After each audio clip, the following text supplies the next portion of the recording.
Hello, everyone, and welcome to Megahaulin, a podcast based on the Wise Wizard game Star Realms. My name is Dustin, and I am your host. Welcome, folks, to episode 117, recorded on this 6th day of January in 2024. Each and every time I am joined by my intrepid co-host. Each and every time I am joined by my intrepid co-host, Rick Darklighter DeMille. Rick, welcome back to the cast, and Happy New Year. Happy New Year to you. Good to talk to you again. It's been a little bit. Yeah, it has been. Yeah. Seems like we're a little out of practice with these intros where they used to just roll off. You know, now I almost want to leave it in there as an ear catcher. So, how was your New Year? New Year was great. I just kept it kind of light and easy. You know, we had a busy year last year, and New Year's Eve was just a real quiet celebration. But the holidays were nice and relaxing. Got to work on a lot of videos. Rick, you know, we don't normally do this, but I started a second YouTube channel called Wearable Fandom.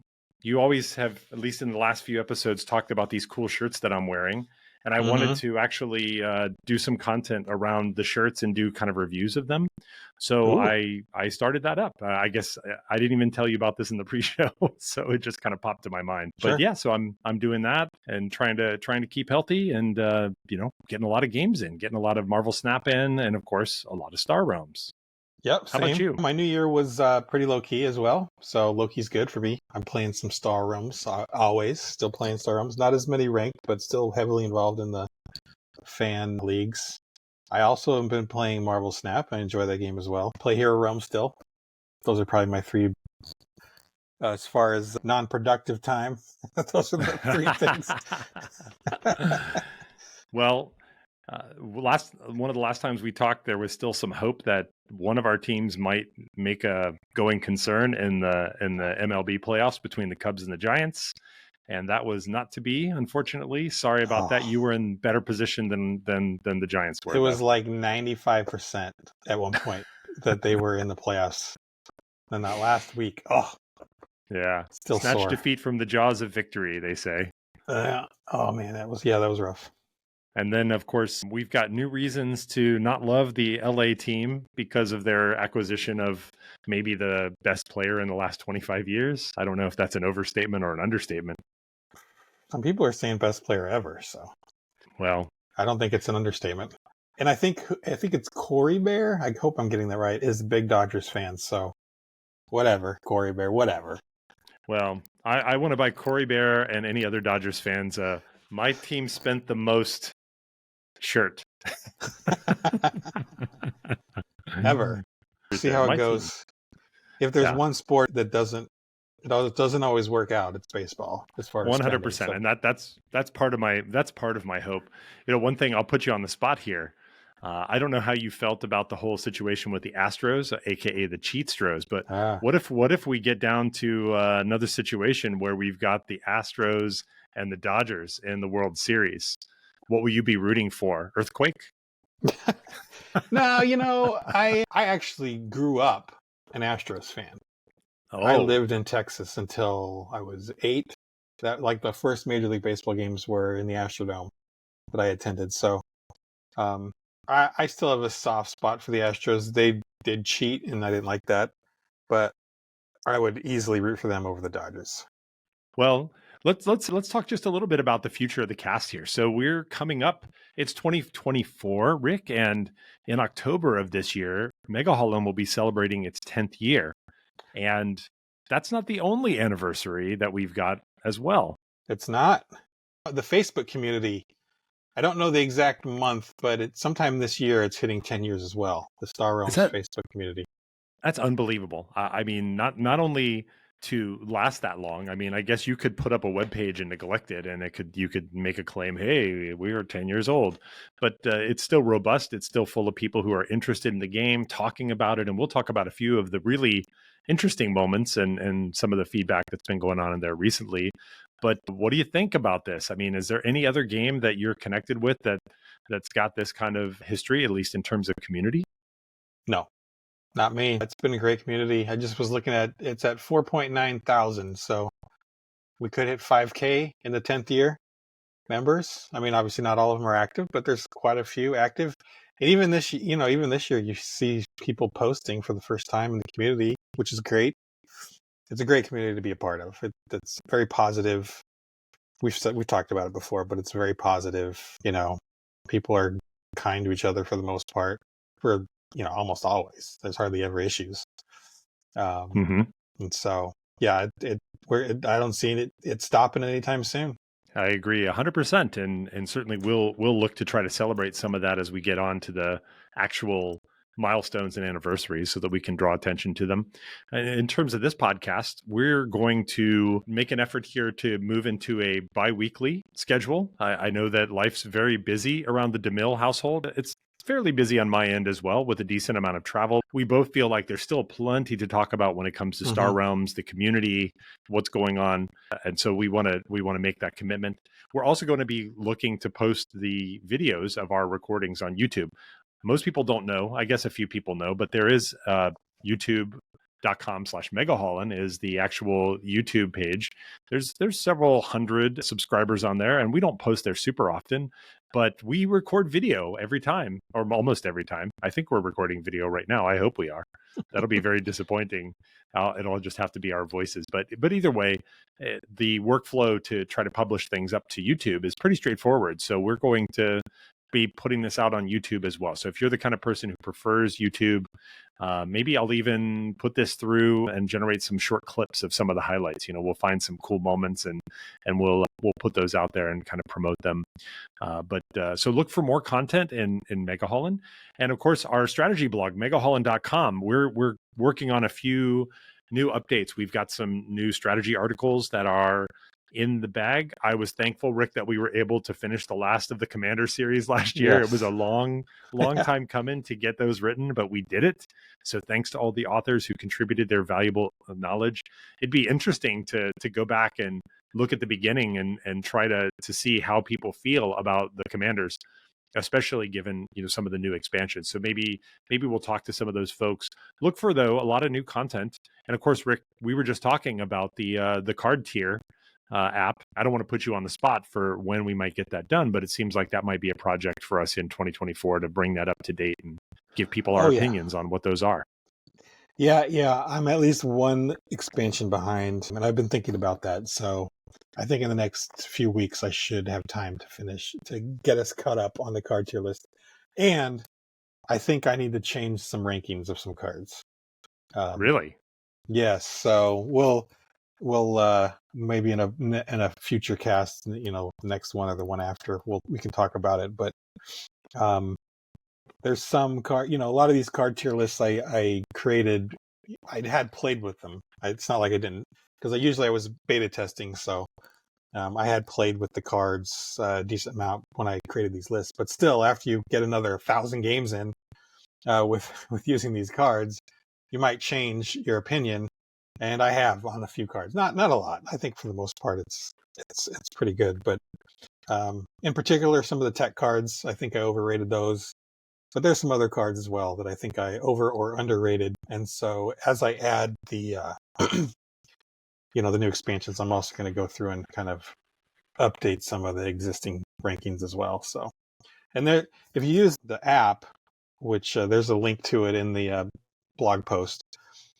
There's a short description for each card, kind of why it's good or why it's not. And for any card I update, I'll put a little note, that kind of explanation of what I changed it from to and why. Yeah, I think people rely on those. In fact, there's been many times where I've intentionally pulled them out and made all of my decisions based upon the card rankings.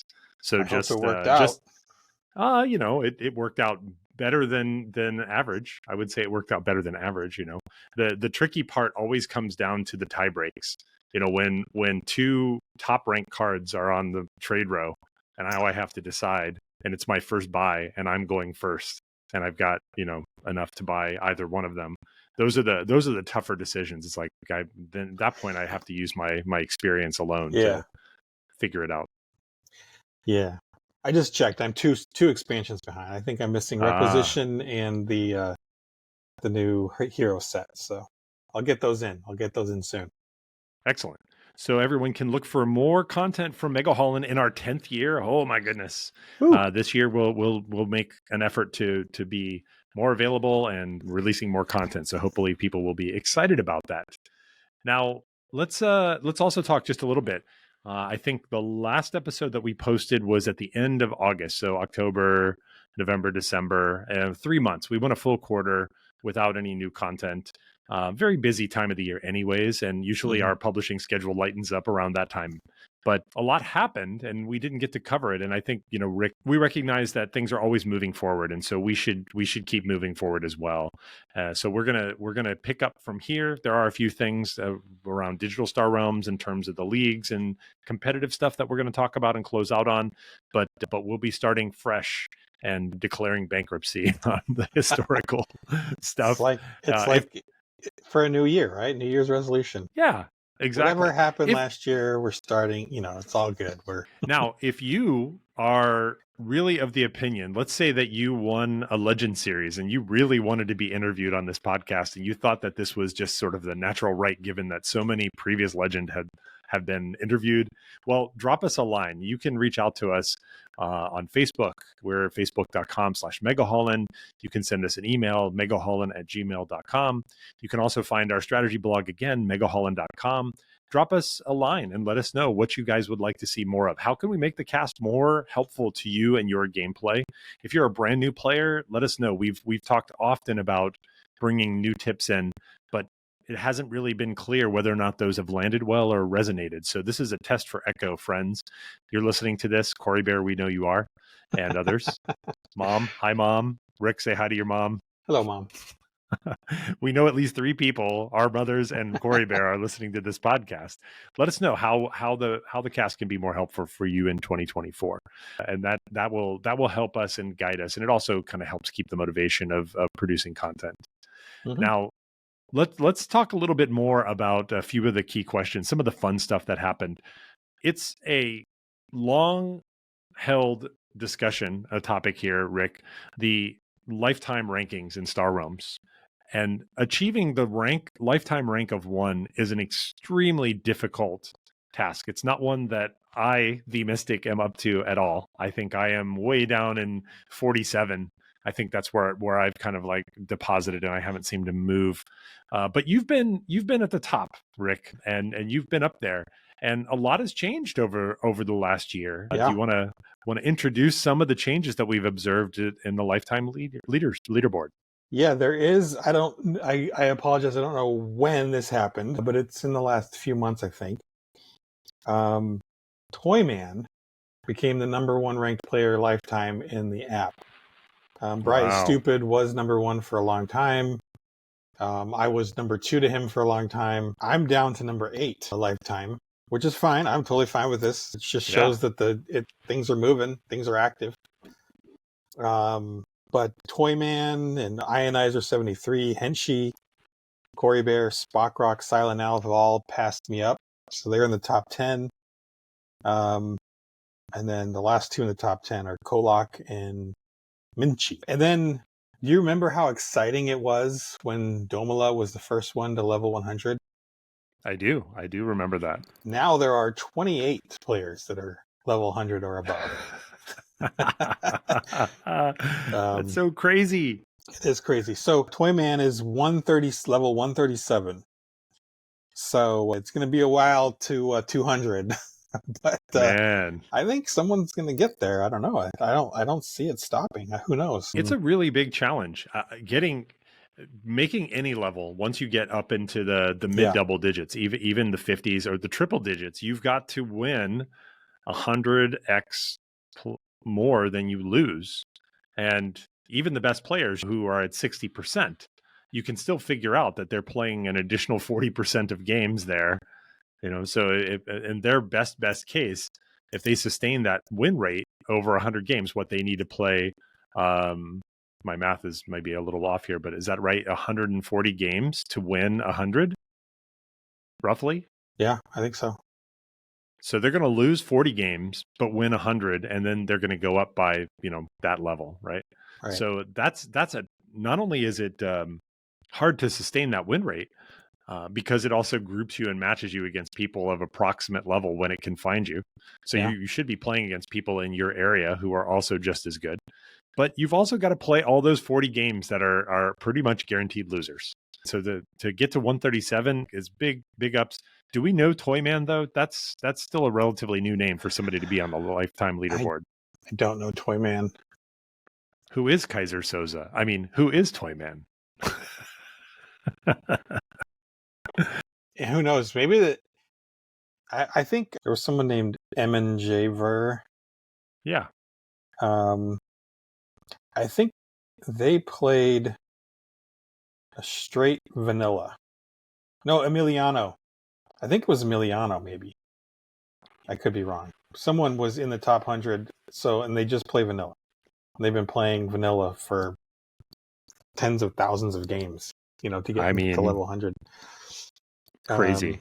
Yeah, it's crazy. So I don't know if Toyman's one of those, but it's pretty impressive, to stick with the game. I don't think Toyman's in any of the leagues. That's kind of what keeps some of us interested, is the fan stuff. If they're just playing the game, for however long, that's crazy. Well, Toyman, we want to know who you are. Drop us a line, megahaulin@gmail.com. Maybe we want to interview Toyman, find out a little bit more about what keeps him going. Thinking about Emiliano and playing vanilla for tens of thousands of games, if you exclude ice cream or cake, Rick, what is the food equivalent of 10,000 games of vanilla? Like, what is that equivalent of eating like 10,000 days in a row? Oh, my. Yeah. That's a good question. I don't know. Peanuts? I'm going to say oatmeal, oatmeal. Because it's not that oatmeal's good for you. It's healthy. If you put a little salt on it, it can taste pretty good. But, every now and then you need some raisins. You need a little chaos in there. You need some craisins. Or you need some... I went to a hotel that had oatmeal at the continental breakfast that they serve you, and they put chocolate chips out as a topping for oatmeal. I've never seen that before. So you need a little chaos, right? You need a little requisition. You need some heroes in your oatmeal every now and again. That's my thought. It's like eating oatmeal 10,000 days in a row. I agree. I'm trying to think what would be the equivalent of raisins in oatmeal. I can't think of any set that's that repulsive. That would Really? What? You don't like raisins in oatmeal? No, I don't like raisins in anything, but especially not oatmeal. Oh, you're anti-raisin guy. Man, I was in like Fresno, raisins by themselves. By themselves. Over the holiday, I was in Fresno, and that's like the raisin capital, at least of California. That's where the original Dancing Raisins came from. The Sun-Maid headquarters is there, so they're big on raisins there. But yeah, so you like raisins on their own. What about other dried things like that, like craisins? Do you have any issues with those types of things? I don't like craisins even on their own. Ooh, no. Very interesting. Wow, I definitely hit the button on that one. You did. Yeah, if this gets on YouTube, they're going to see the cringe on my face when you said raisins. Raisins? Yeah, no. Now there's an edit that needs to happen right there. Well, if that's what floats your boat, exactly. At least the game's there. Yeah. 10,000 games, $5 for 10,000 games. It's best value in gaming. Oh yeah, no question. Other than your own imagination. I was looking at top 100, and then at 100 it's level 66. So I mean, when I started playing, I think C.R. Shaner was number 1, and he was in the 30s.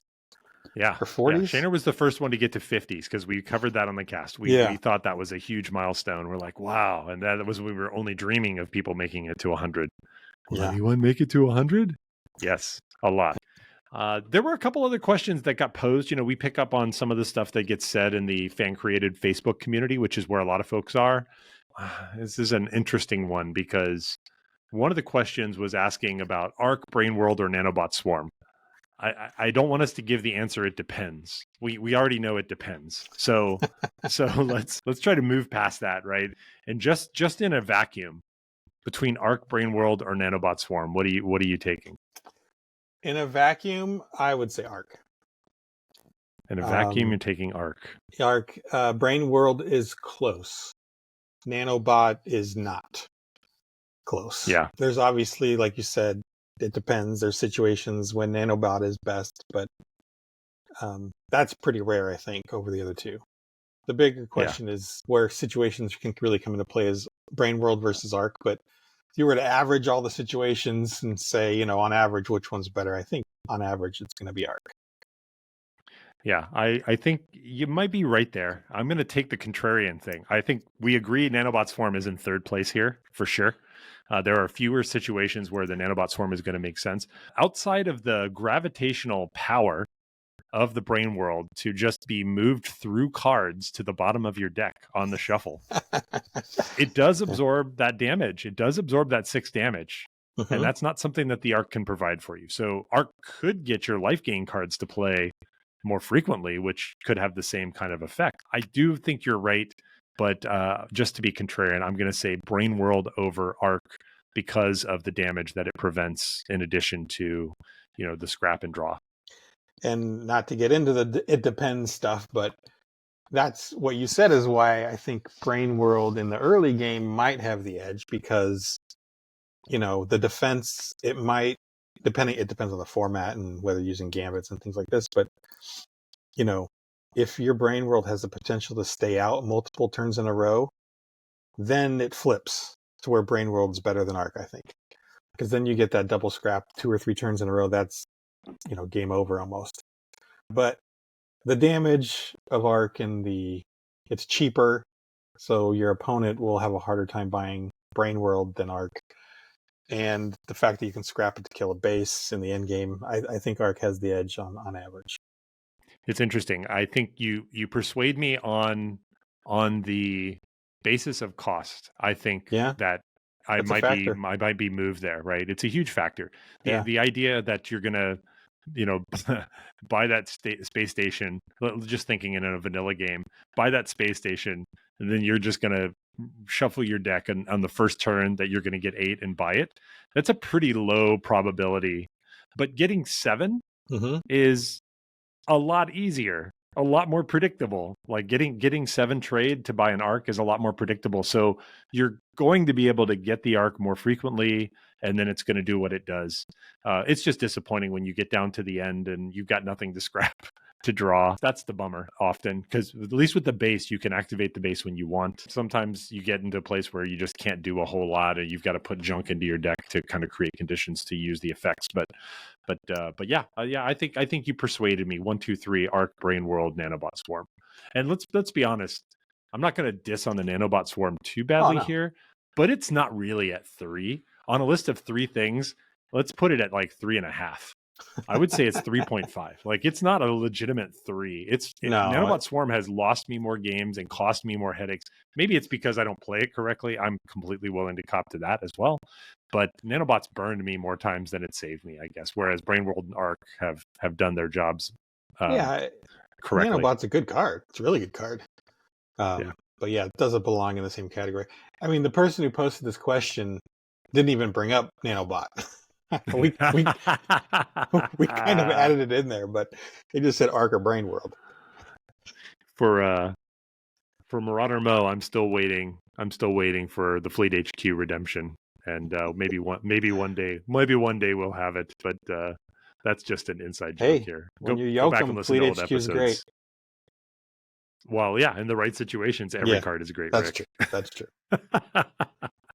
There was another thing that kind of came up in the Facebook group about the most frustrating parts of Star Realms. That's kind of boring. Like, everybody's lived it. Commiserating over our bad beats or the lame things, or we've got plenty of a year to talk about those.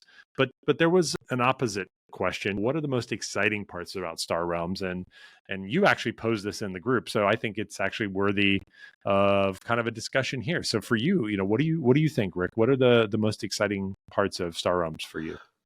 It's a lot of people kind of alluded to this. It's when your strategy works. There's games you play, like you mentioned, the 40 games that you're going to lose. Some of those people just beat you, but some of those, like, you had no chance to win. There is some RNG in this game.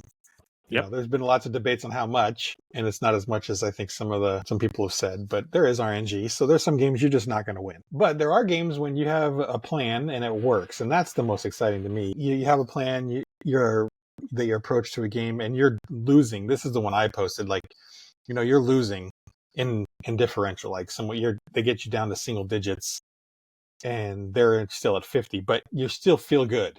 I think I can win this, and then you do. To me, that's exciting when the plan you had works and you win the game because of the decisions you made. That's the most fun to me. Well, what would you say? Well, I like your suggestion. When your plan becomes RNG proof long term, that's really great. Yeah, You're taking a beating early, or it's like a boxing match where you get hit really hard and you get knocked down, and but your opponent can't finish you off. I think that's fun. For me, Star Realms is like a puzzle, and with a little bit of randomness, and it could go your way, it could not go your way, but either way, you need to figure out how to make that deck sing. And I like creating either through a little bit of randomness or luck, or through just sort of like brute force. I like to create that outcome and to really create an exciting comeback victory. Those are fun for me. It's also really cool to just try something weird to see what happens. I don't really worry about or put too much pressure on my win percentage anymore. I think I've played enough now that I'm not really. It's nice to have a high win percentage, but I don't care that much.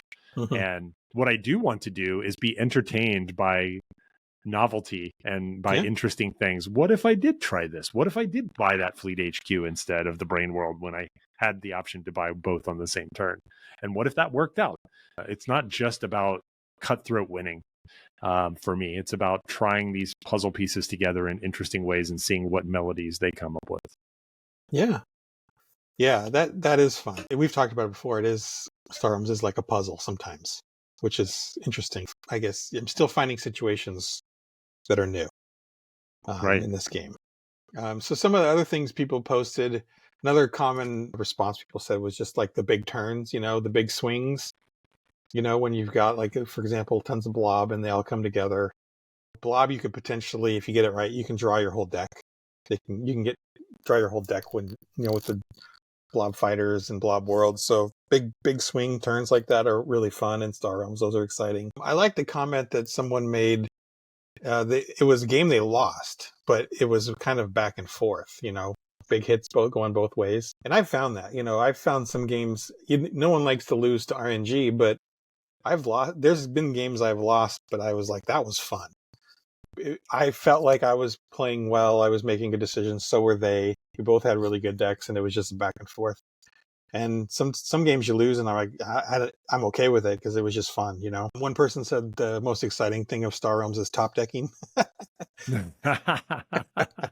That's any card game, friend. Sometimes top decking is bad, though. Top decking scrap can be bad. Oh yeah. Especially when you've got the scrap from discard only, and you have no discard. So some forms of top decking are good. Someone else commented, like, building a really good base wall that your opponent can't get through, and it's just staying up, and you can keep kind of churning, generating resources, trading damage from that. That's fun. So well, that's where I was going with trying out the different experiments. Like you can make a decision to try to go for the long extended game and force your opponent to, like, rip through a bunch of bases, or you can try to get small and fast, and it's just kind of dealing with the randomness and making the most of it. I think that's a lot of fun. Another thing I would call out is the exciting parts are not the meta game per se, but the meta games, meaning different variation modes like endurance or dodgeball. Those are really fun. When you look at a standard kind of 52 card deck, look how many games originate off of just that one base set with 4 suits, the same number of cards. There's 52 cards. Mm-hmm. I know this because my dad loved to play 52 card pickup with me. Do you know that game, Rick? I do. I do know that game. I haven't For taught those it to not my familiar, kids yet. I have not taught them to my kids. I need to. Yeah. You need to. Hey kids, let's play 52 card pickup. I've got 2 decks, and you just like. It's a great dad joke. That's a great dad joke for folks. For those who are not familiar with the game, all you do is just take a deck of cards and then pinch it and flip the cards out and throw them all over the room, and basically get the kids to pick them up to give them something to do for 5 minutes, so you can get a moment of peace. One moment of peace. Yeah. The fact that people are still inventing new ways to play, I think that's really cool. I would love to do some drafting this year to try some like cube drafting styles, Hmm. and go in with like a pre-con deck and see, without a commander, just basically drafting. That could be fun because you could build a draft cube. It could have like costs of cards limited. You could get rid of all the game breakers and exclude them. And then now you've got to get it done with like cost 1 to 3 cards. There's a lot of just variations of things that haven't been tried. And I think those are all open. And the core system is flexible enough to allow you to try all that stuff and not really worry too much about Yeah. breaking the game. You could still play a game if you did a draft with like 4 or 5 pre-con cards to start your deck. Interesting. Yeah, that would be interesting. What do you think are the most exciting things about Star Realms? What keeps you playing this game after 10 years? Some of you listening to this have been playing for 10 years or more. Let us know. Drop us a line, megahaulin@gmail.com. We answer every email in 2024 that you send. So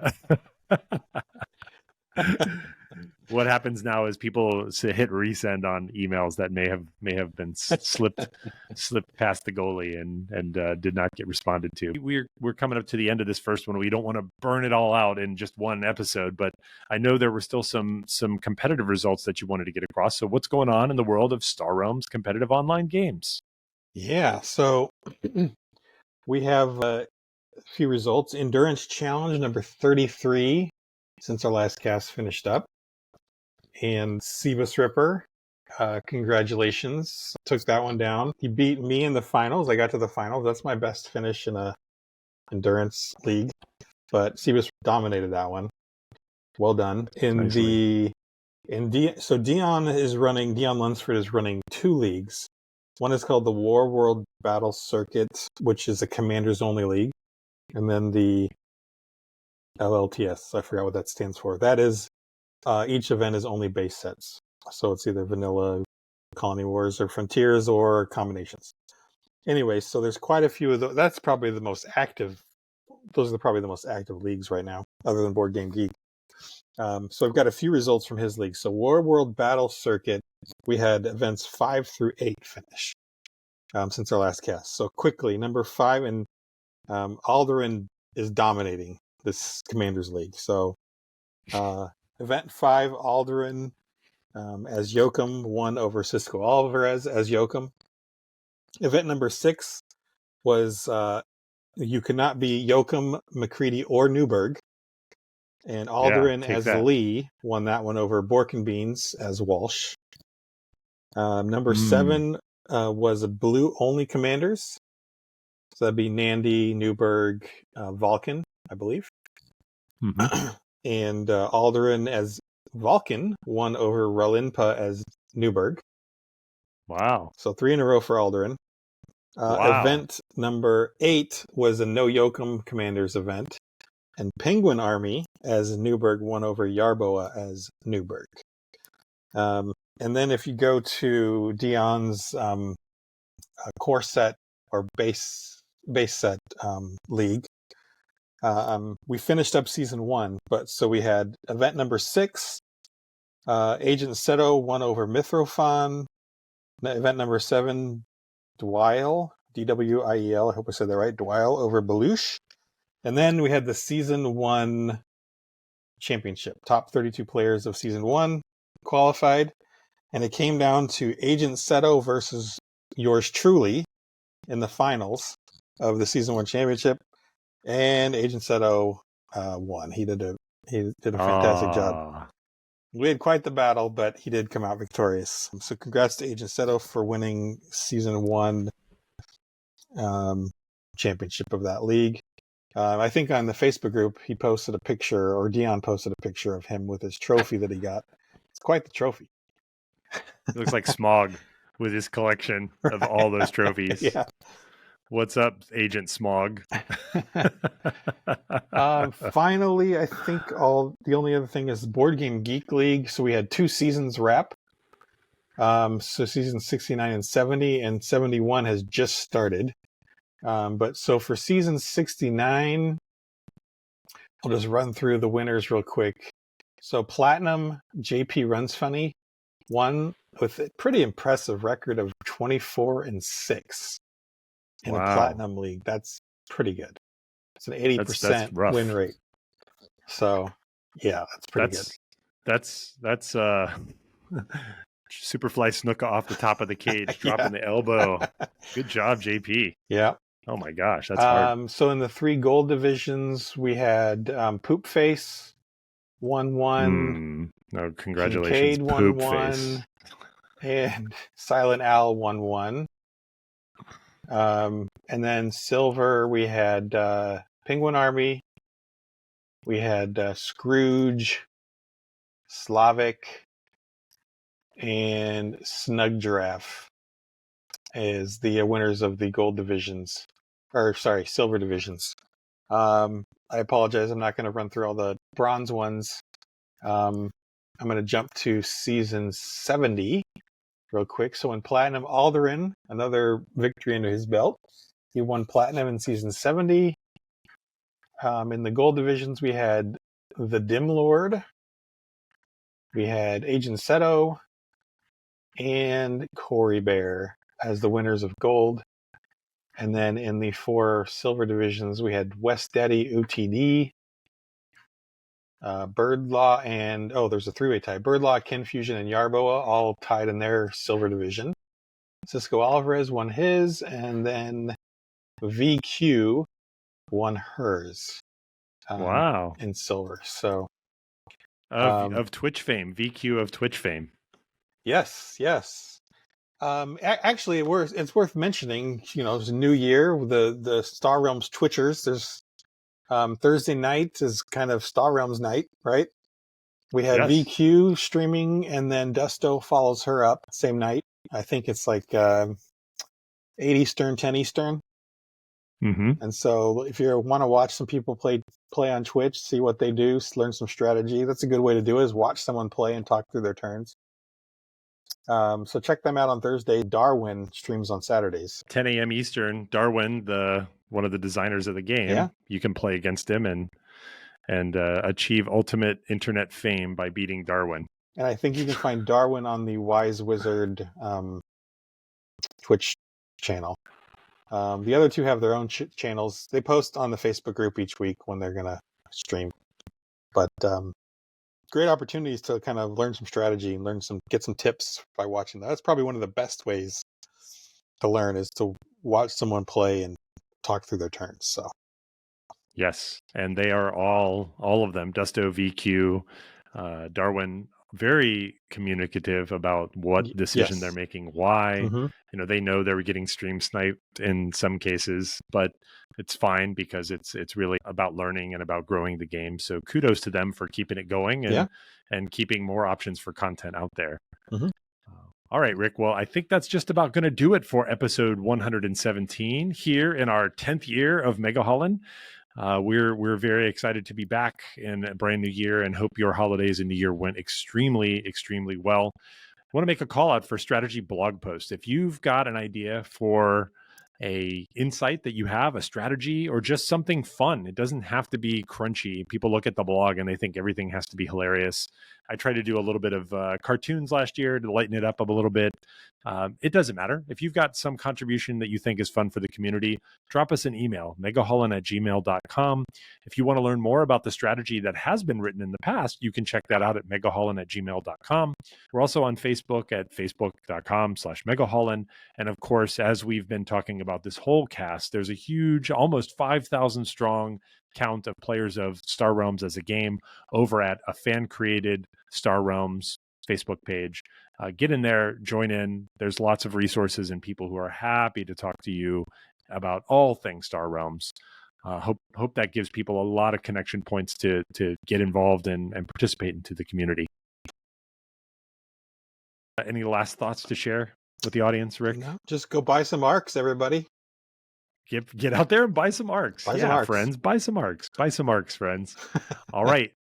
Well, that'll do it. Until next time, keep scrapping those scouts. So long, everyone. So long. Happy New Year.